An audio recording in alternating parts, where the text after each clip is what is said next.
हाय, कैसे?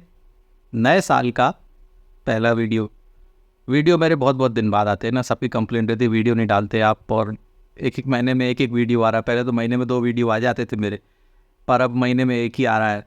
तो हो गया ठीक है। अब कुछ इंपॉर्टेंट बात होती है तो ही वीडियो लेके आता हूँ ना मैं। अब हर कुछ तो वीडियो डाल नहीं सकता ना मैं, किसी किसी मतलब छुटपुट कोई ख़ास बात होती है तो फिर वीडियो बना देता हूँ। कुछ पेशेंट्स मेरे से यार यदि क्वेश्चन कोई बहुत ज़्यादा पूछते हैं कि यार ये वाला क्वेश्चन पेशेंट बहुत पूछ रहे हैं, तो उस पर मैं एक वीडियो बना देता हूँ। तो ऐसे ही मतलब मतलब जनरल प्रैक्टिकल परसों में मुझे ऐसा महसूस हुआ कि एक क्वेश्चन है जो पेशेंट बहुत ज़्यादा पूछते हैं, ख़ासतौर पर फिस्टुला वाले पेशेंट, कि क्या फिस्टुला जेनेटिक होता है, मतलब कि वंशानुगत होता है ना। जैसे कि फैमिली में किसी को फिस्टुला हुआ है तो क्या बच्चे को भी फिस्टुला होने की पॉसिबिलिटी रहती है।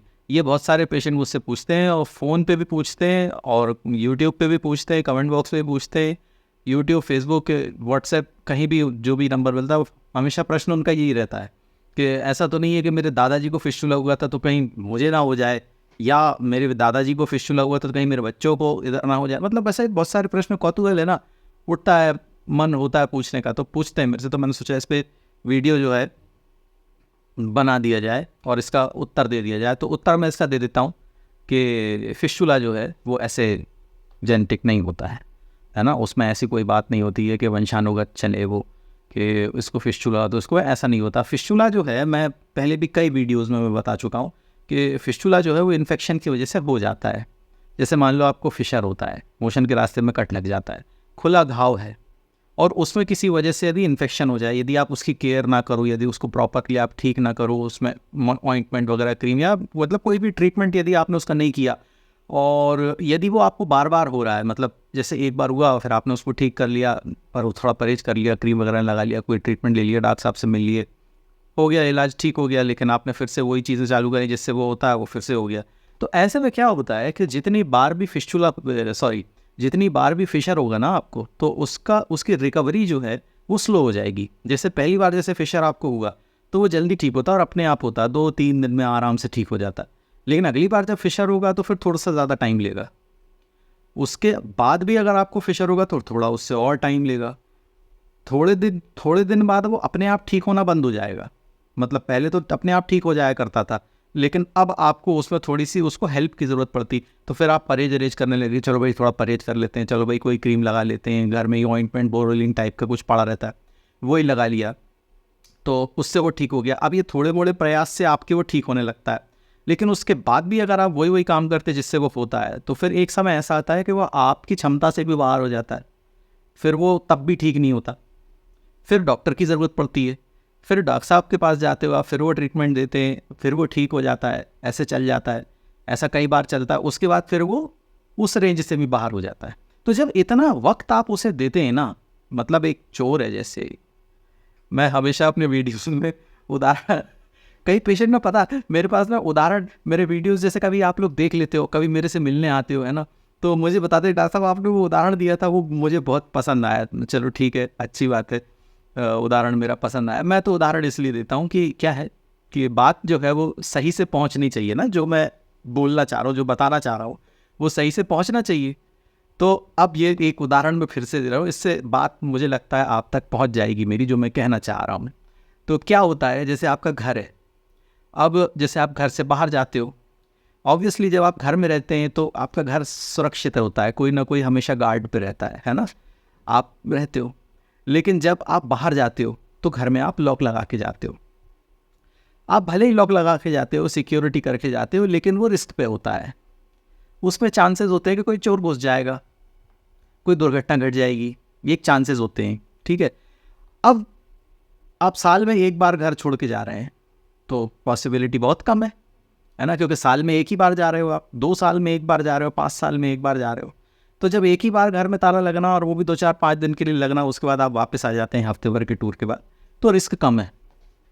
लेकिन यदि इसी को आप बढ़ा लो, यदि आप हर 2 महीने 3 महीने में 7-7 दिन के लिए आप गायब हो, घर में ताला है, तो अब ये हर महीने 2-3 महीने में एक बार हो रहा है, मतलब साल में कम से कम 6 बार हो रहा है। अगर 2-2 महीने के गैप में भी आप जा रहे हो तो साल में 6 बार, 7 दिन के लिए आपका घर जो है वो बंद होता है।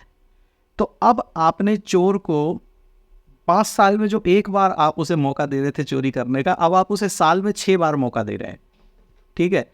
तो अब 6 बार में क्या होगा कि साल में एक बार तो मौका उसको नहीं मिल पाता, क्योंकि चौकीदार भी घूमता रहता है, तो उसको मौका नहीं मिल पाता। लेकिन जब आप साल में 6 बार उसको मौका दे रहे हैं, तो 6 में से एक बार ऐसा हो सकता है कि चौकीदार छुट्टी पे हो, है ना। हो सकता है चौकीदार उस दिन वो राउंड वहाँ पे ना लगाए, उस दिन वो चोर घुस जाएगा।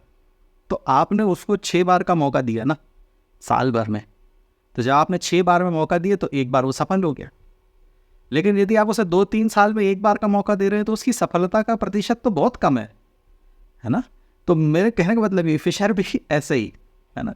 तो जितना ज़्यादा आपको फिशर होगा, उतना ज़्यादा आप वहाँ पे इन्फेक्शन होने की पॉसिबिलिटी को बढ़ाते हैं, उसके प्रतिशत को, उसकी संभावना को आप बढ़ाते हैं, उसको ज़्यादा मौका देते हैं कि भाई इन्फेक्शन कभी भी हो सकता है। उसको आपने ज़्यादा मौका दिया, तो जब आप ज़्यादा मौका देंगे तो कभी ना कभी हो जाएगा, और फिर पकेगा, पस बनेगा, फिर फिस्टुला बनेगा, वो अलग प्रोसेस है ना।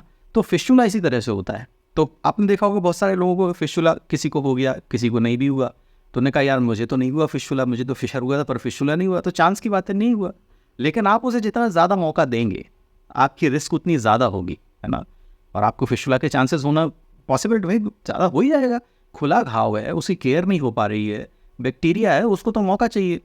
और वो जगह ऐसी होती है ना कि बैक्टीरिया के लिए बहुत ही मतलब अच्छा माहौल होता है वहाँ पर, बैक्टीरिया ग्रो करने के लिए कंडीशंस बहुत अच्छी होती हैं, वो एरिया ऐसा है। तो वहाँ पे उस तरह के इन्फेक्शन हो जाते हैं, तो इसलिए फिस्टुला होता है। तो फिस्टुला होने का ये वजह है, हाँ, जेनेटिक वजह नहीं है। ऐसा नहीं है कि आपके फैमिली में किसी को फिस्टुला है तो आपको उठ के फिस्टुला हो जाएगा, अपने आप ही हो जाएगा, ऐसा नहीं। इस वीडियो में मुझे आपकी यही मिसकंसेप्शन आपका मुझे क्लियर करना था। ऐसी बात नहीं है ना।